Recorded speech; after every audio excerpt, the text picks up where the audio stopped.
Hi, this is Sitima Fowler from Capstone IT, an iconic IT company. This site is called RochesterRockstars.com, where we interview success-minded leaders and get into the mindset of how they think. I hope you get inspired by this next video.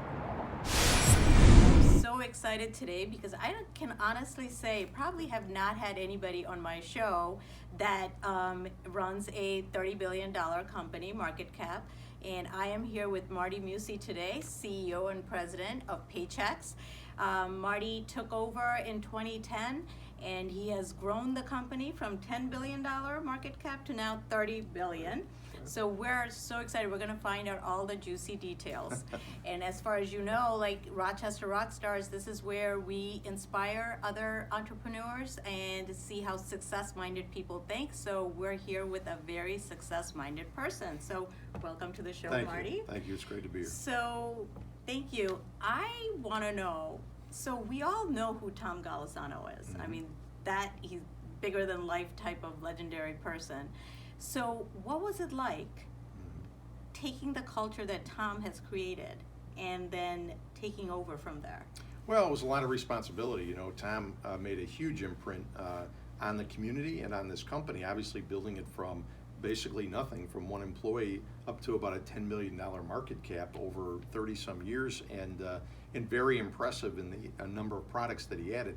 I think while it was a lot of responsibility and legacy, we knew that we had to take it to the next level. And so it was very exciting to say, I'm building off of something that was very strong, had a strong foundation, and how do we take it to the next level? And that was a lot about investing in technology and looking forward, seeing what we had to do to compete with others. So it was a lot of responsibility, but I think the team looked at it as a lot of fun to say, okay, let's take this great legacy foundation and build it into the Paychex of the future.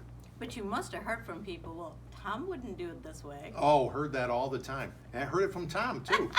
So, you know, and he was fun that way, but he also knew, I think, that changes had to be made. But we're careful that we keep a lot of the basic foundation of the culture. The culture was high integrity, very transparent, trying to keep employees feeling like it's a small company. Even though we've grown to about 16,000 employees now, we still try to keep it like feeling like a small company. We all know each other, we all share the same values, and we're looking to grow the business. So I have my little small company.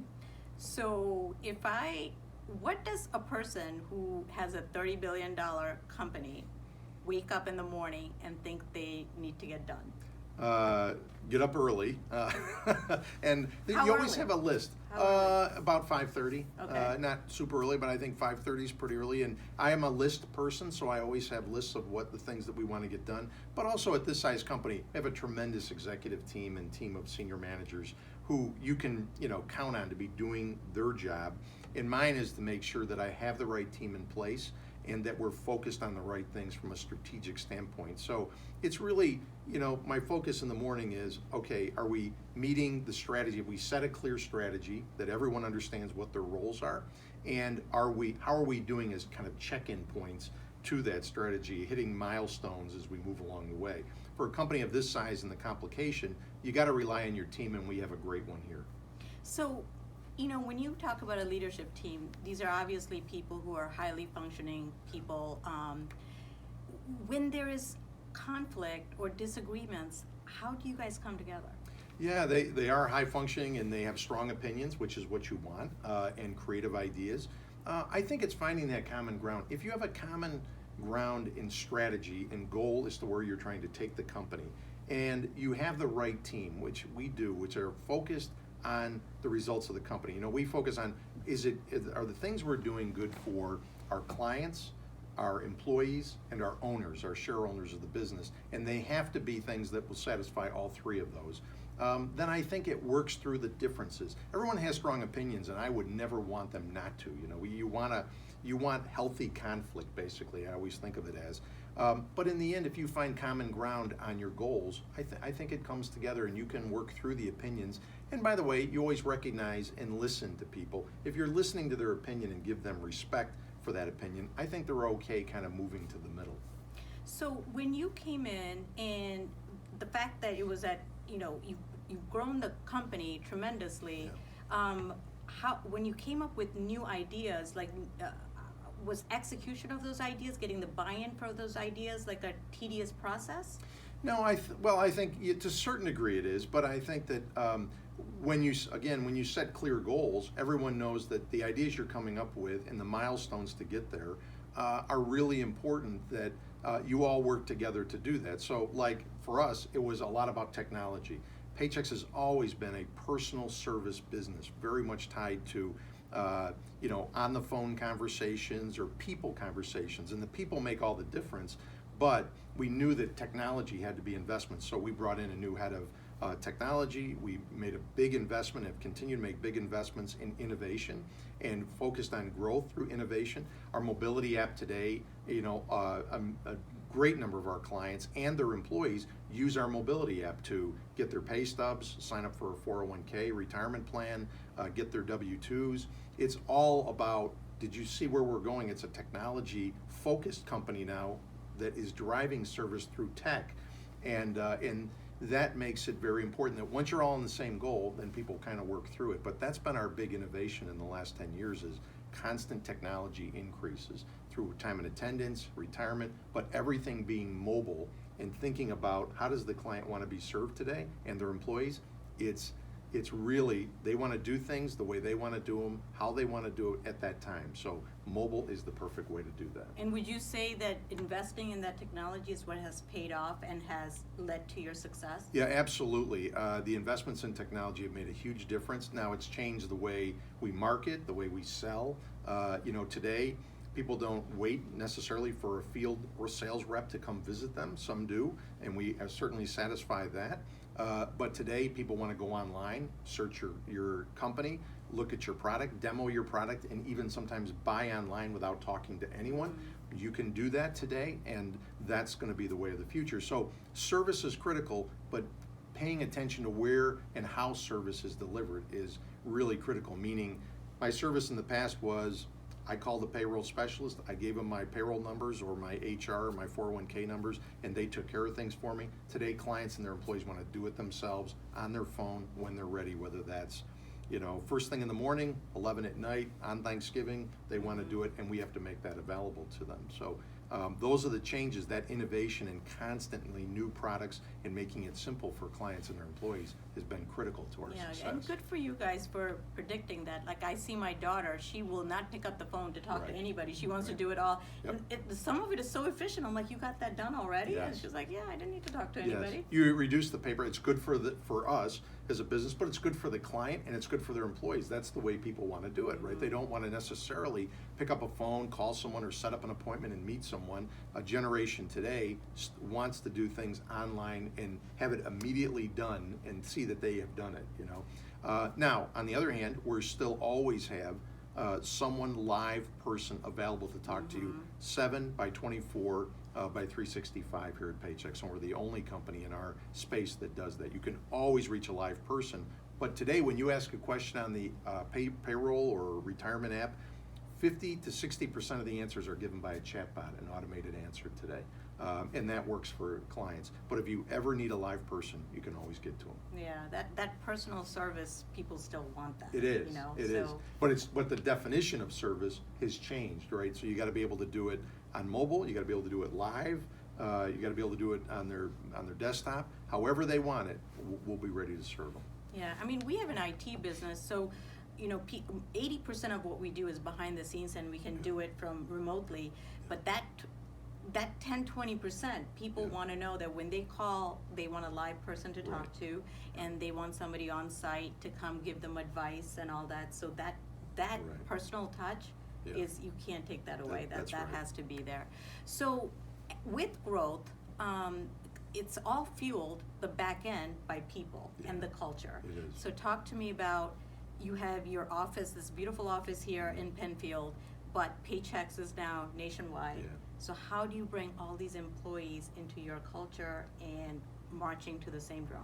Well, I think culture starts at the top, and so we set values, defined values that we had as a business, and we agree with them from top to bottom across the entire organization in the way we're going to treat our clients and the way we're going to treat our colleagues, our fellow colleagues. We work in partnership, we're accountable, we have high integrity.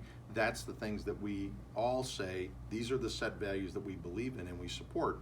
And that's whether that's me or a frontline person, in Tulsa, Oklahoma, that works for Paychex. We're all on the same, and we can hold each other accountable to it. We also try to communicate a great deal.